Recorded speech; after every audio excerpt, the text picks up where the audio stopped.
Once again, making headlines, not in a good way either. I want to bring in a man who has no problem giving his opinion on what he thinks of the digital currency and most other things, for that matter. Joining me now on the phone, the host of the Ron Paul channel, former Congressman Dr. Ron Paul. Thank you so much for joining us. What do you think of what's going on with Mt. Gox? Well, I'll tell you what, I'm not too surprised about it, but to me, the only disappointment is that we haven't seen real good competition, with our dollar. I still think gold and silver is the real competition.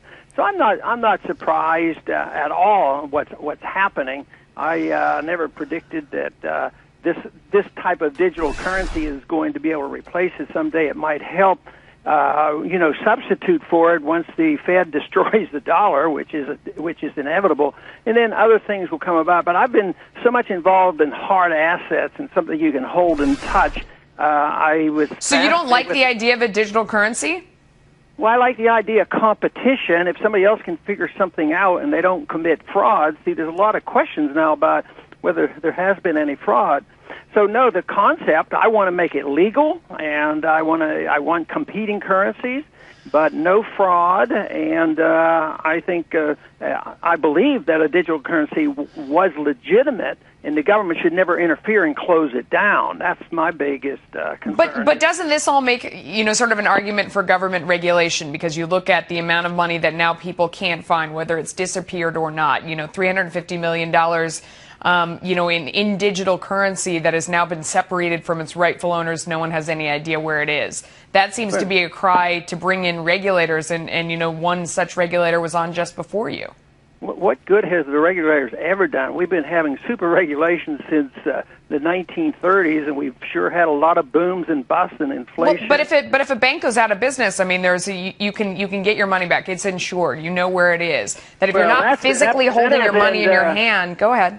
Actually, that's one of our biggest problems, is that creates the moral hazard, and that is why banks, when they get free money, and then they can make all the mistakes in the world, and they're always guaranteed, there's the source of your financial bubble. So that in itself is a problem. The market regulates if it's not there and the consumers know about it. The producers get punished. So I think the market is much tougher today.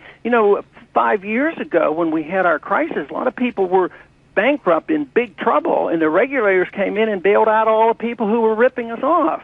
So the regulations are always written by the people who are getting regulators. So the banks, get control of the regulators as well as the congressmen, and they write the rules. So it doesn't do any good to have these regulations. I think the regulations of the marketplace, that you suffer the consequence, you go bankrupt if you don't do right. But if you bail out the people who make the mistakes and put the burden on the middle class and the poor, then you can't cry for more regulations. Director Borg, who was on right before you, was saying that people don't understand the risk involved with Bitcoin, and they don't understand the hazard, and that's why government needs to get involved. What do you think about that? Well, I think it's silly, and that's about where my position was. I didn't get involved because I sure didn't understand it, and I've said, well, what would I do that for? I mean, nobody's been able to tell me, what this alternative currency is like, although I endorse the principle.